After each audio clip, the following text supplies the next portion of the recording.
Rocky Mountain National Park is the kind of place that can make a person feel small in the best way. The mountains rise in every direction, sharp and ancient. Their gray stone faces catching the light as clouds move across the sky. Trails wind through thick stands of pine, past cold alpine lakes, over fields of broken rock, and toward views that look almost too perfect to be real. In the summer, the park can feel inviting. The air is clean, the trails are busy, and the landscape seems alive with movement. Marmots slip between rocks. Wind moves through the trees. Water runs clear and cold from high places. But in the Rockies, beauty and danger often exist side by side. A morning can begin under blue sky and end beneath a storm. Sunshine can turn to hail in minutes. A calm trail can suddenly become exposed, slick, and dangerous. The mountains do not always give much warning before they change. For people who spend time there often, this becomes part of the rhythm of the place. You learn to watch the clouds.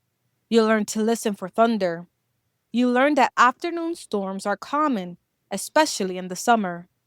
You also learn, sometimes too late, that knowing a place well does not mean you can control it.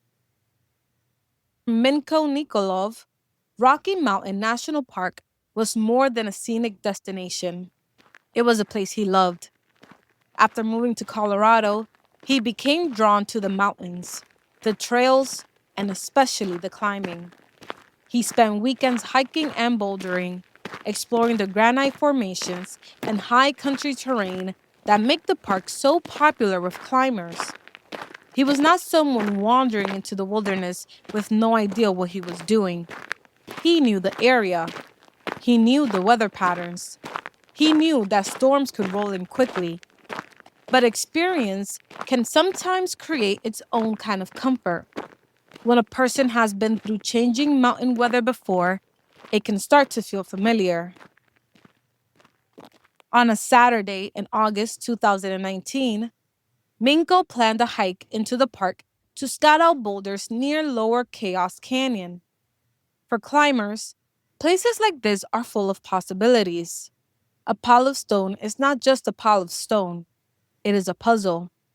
Every face, crack, and overhang can become a route. Every movement has to be studied. Where will the hand go? Where will the foot land? How can the body shift from one hold to the next? That was part of what drew Minko into the mountains. Climbing was physical, but it was also mental. It demanded focus. It asked for patience. It made the rest of the world quiet for a while. Before leaving, he checked the forecast.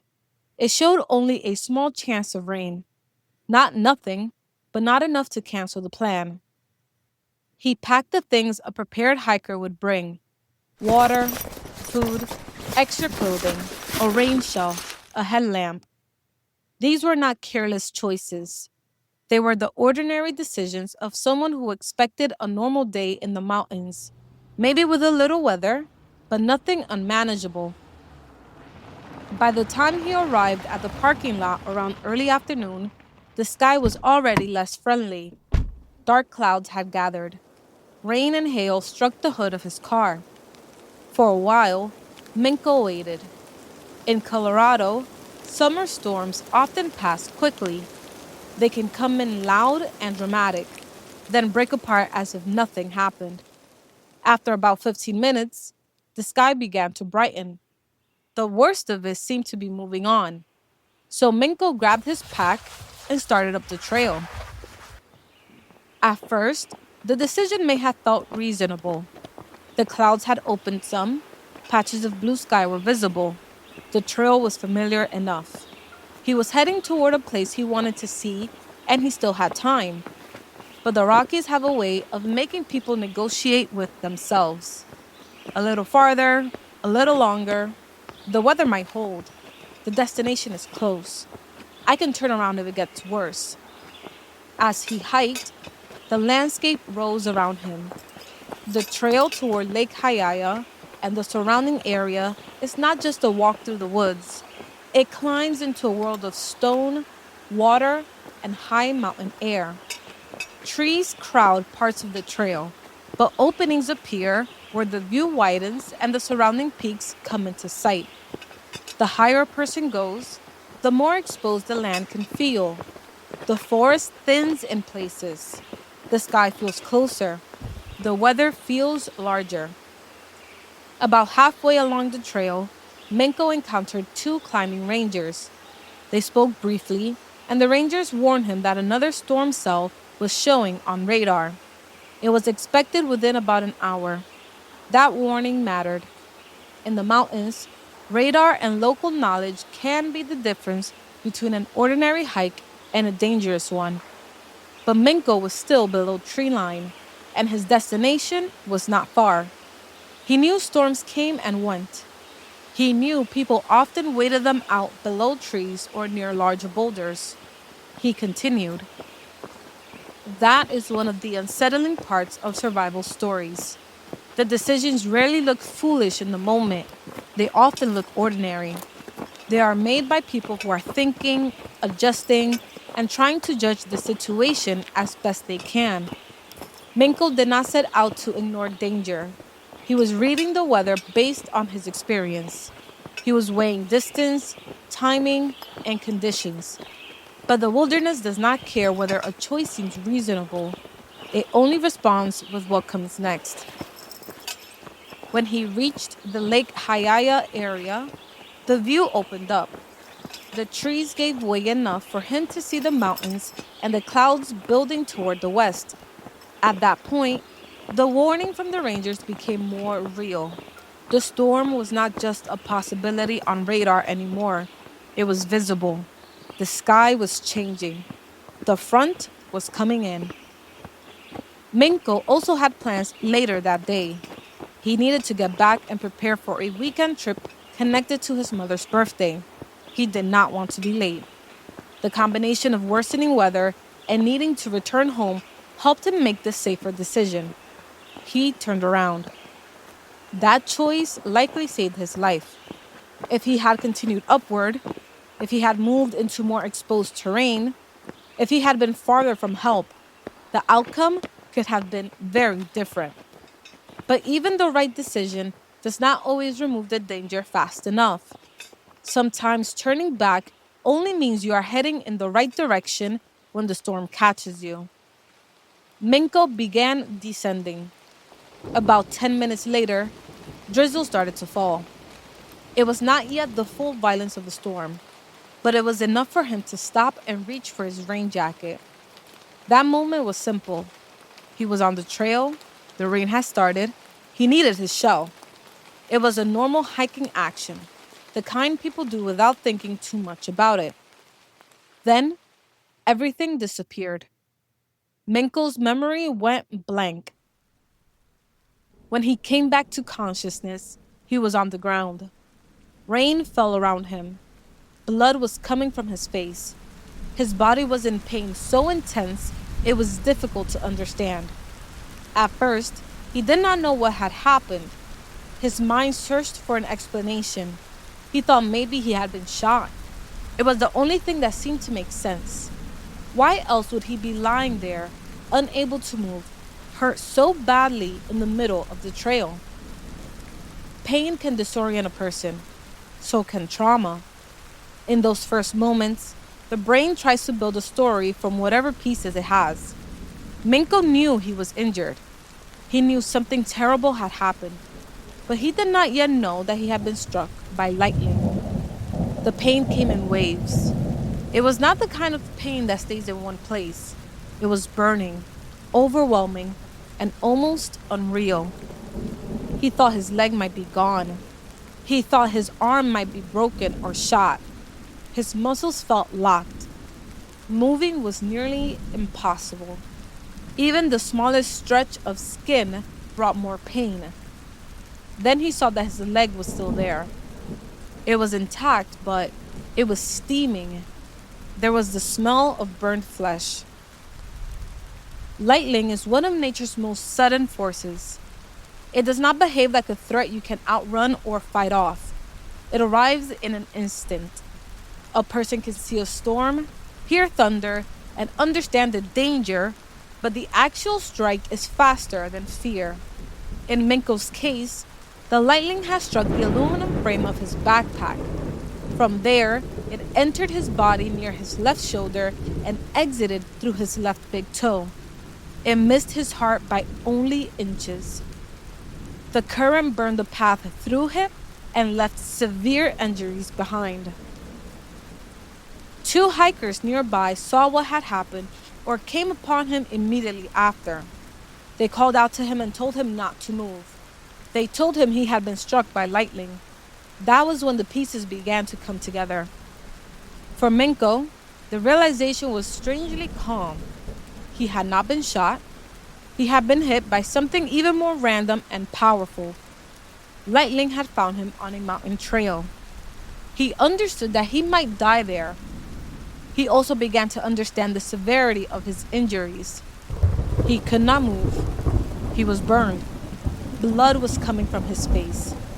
His body felt destroyed. The hikers called 911. In the wilderness, making that call is only the beginning. Help does not arrive instantly. Roads are far away. Terrain matters. Weather matters. Rescue teams have to reach the injured person safely, then figure out how to get them out. In a city, an ambulance might arrive within minutes. On a mountain trail, a person can be surrounded by people who want to help and still be far from the care they need. While they waited, the hikers tried to keep Minko awake and responsive. They asked him questions. At first, his thoughts were scattered. Slowly, pieces of memory returned.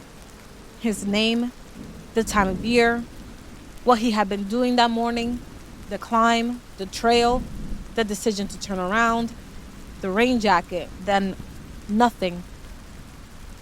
Minko asked the hikers to help turn him into a more comfortable position, but they were afraid to touch him. They believed, wrongly, that he might still be carrying electricity from the lightning strike. This is a common myth. A person struck by lightning does not remain electrically charged. It is safe to touch them once the scene itself is safe. But in that moment, the hikers were frightened and unsure.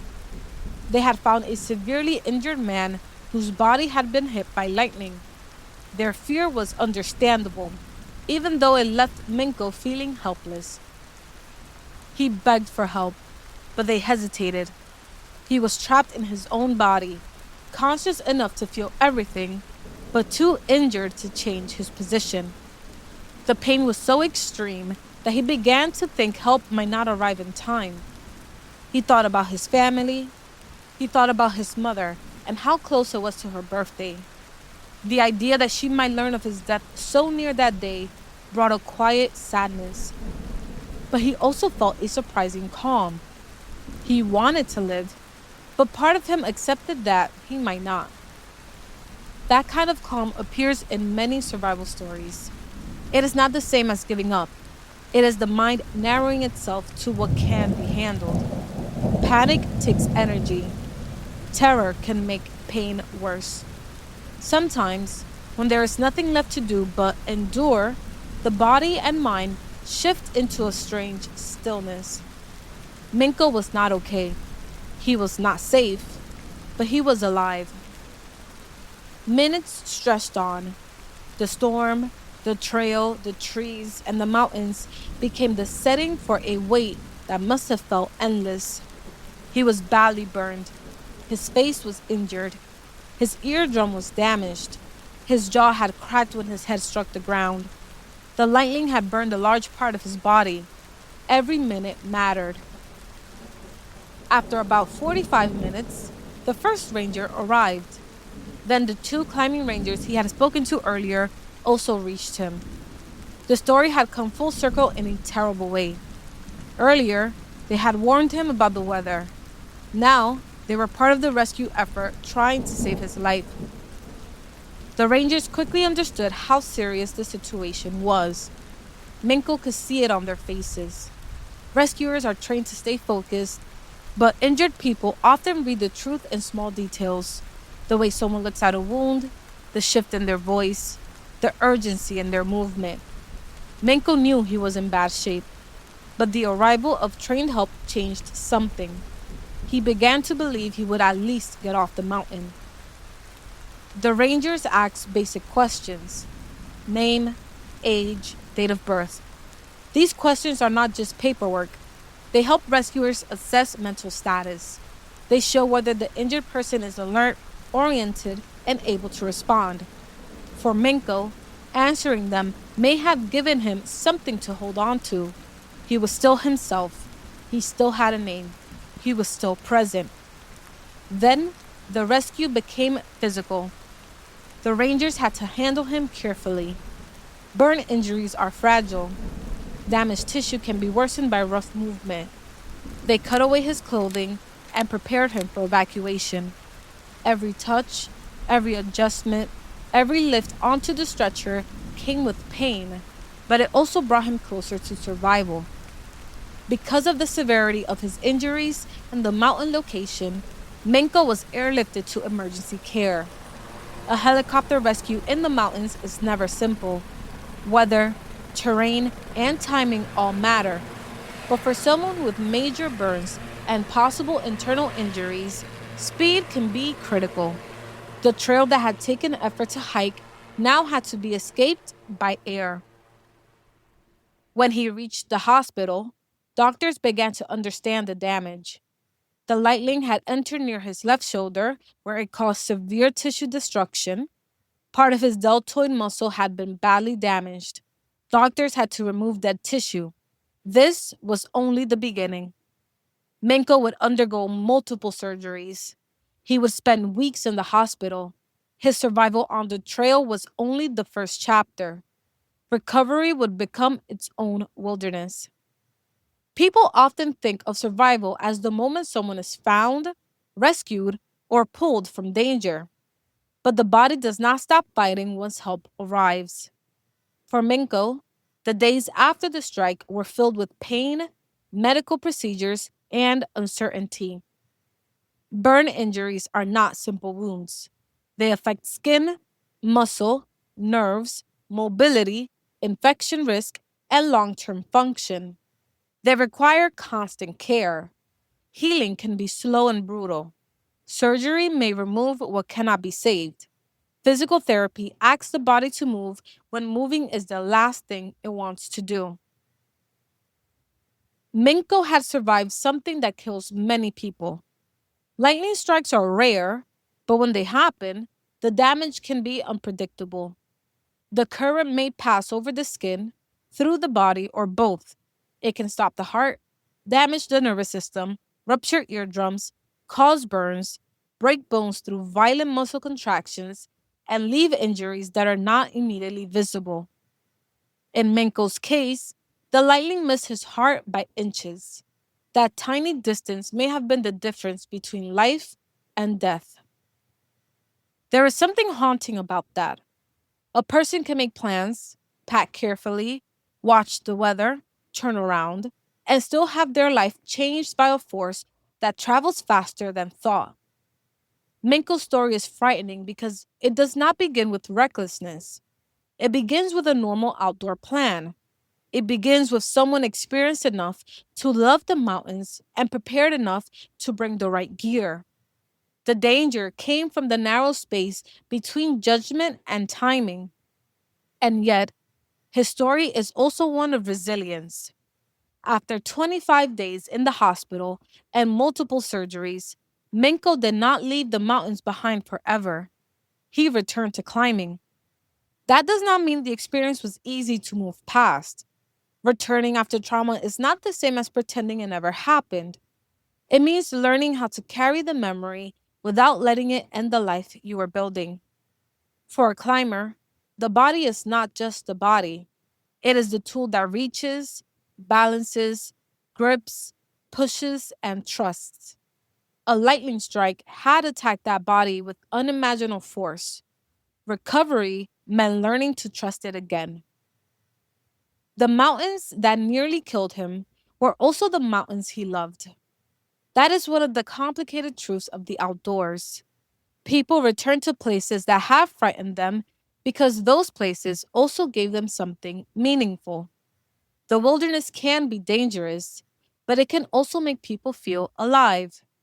The goal is not to fear it so much that we never go. The goal is to respect it enough to understand that the rules are not ours. Minko's survival also carries lessons that reach beyond his own story. Weather in the mountains should never be treated casually. A low chance of rain does not mean no chance. A storm that appears to pass can be followed by another. Thunder is not background noise. Lightning can strike before rain becomes heavy.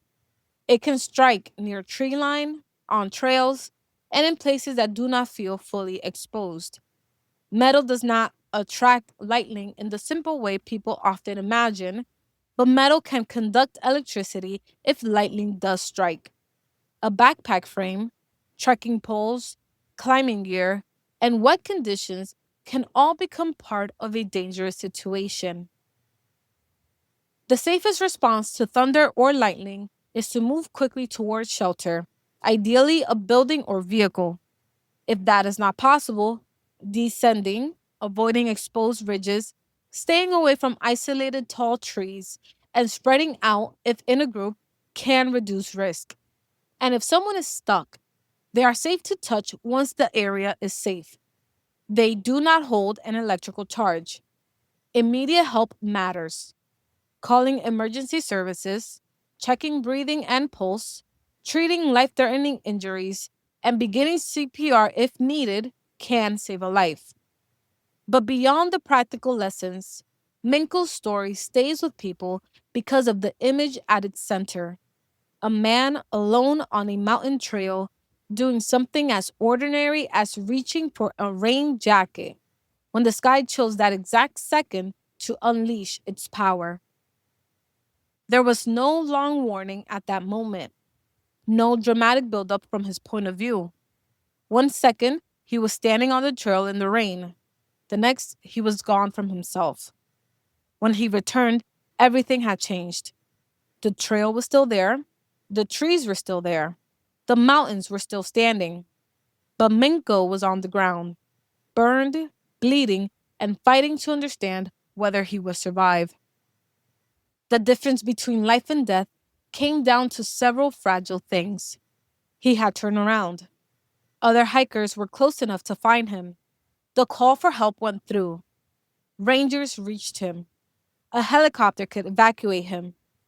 Doctors were able to treat him. His heart had been missed by inches. Each piece mattered. Remove one, and the story might have ended differently. Afterward, Minko understood that he had been given a second chance. Not an easy one, not a painless one. A second chance paid for with burns, surgeries, fear, and recovery. But still, a chance. In the years after the strike, his return to climbing became part of the story. It showed that survival is not only about breathing through the worst day, it is also about what happens after. It is about waking up in a hospital bed and facing the damage. It is about enduring treatment. It is about looking at scars and knowing what they mean. It is about going back to the parts of life that mattered before the accident and deciding whether they still matter now. For Minko, climbing still mattered. There is a powerful kind of courage in that. Not reckless courage, not pretending the mountains are harmless, but the courage to return with a deeper understanding of risk. The courage to love something while knowing it can hurt you. The courage to accept that fear may come with you and continue anyway, with more caution, more awareness, and more respect. Rocky Mountain National Park remains what it was before that day: beautiful, wild, unpredictable. The trails still climb toward alpine lakes. The clouds still gather over the peaks. summer storms still roll across the high country, sometimes quickly, sometimes violently. Hikers still arrive with plans, water bottles, jackets, snacks, and expectations. Many will have ordinary days. They will take pictures, reach their destination, and return safely. But Minko Nikolov's story is a reminder that in the wild, it is never just scenery. It is alive with forces older and stronger than us. A storm does not care how close you are to the parking lot. Lightning does not care that you decided to turn around. A mountain does not become safe because you know it well. On that August afternoon, Minko entered the park expecting a hike, maybe some scouting, and then a return home for family plans. Instead, he became the center of a rescue, a patient with severe burns, and a survivor of one of nature's most violent events. His story could have ended on that trail. It almost did, but it did not. He lived. It is the fact that after the sky knocked him down with enough force to burn through his body, Minko Nikolov survived to tell people what happened. He survived to warn others. He survived to return to the rock. He survived to understand, in the most painful way possible, how thin the line can be between a normal day outside and a fight for life. In the wild, the smallest choices matter. The weather can change. The trail can turn dangerous. Help can feel impossibly far away. But sometimes, even after the flash, even after the fall, even after the body is burned and broken, survival is still possible.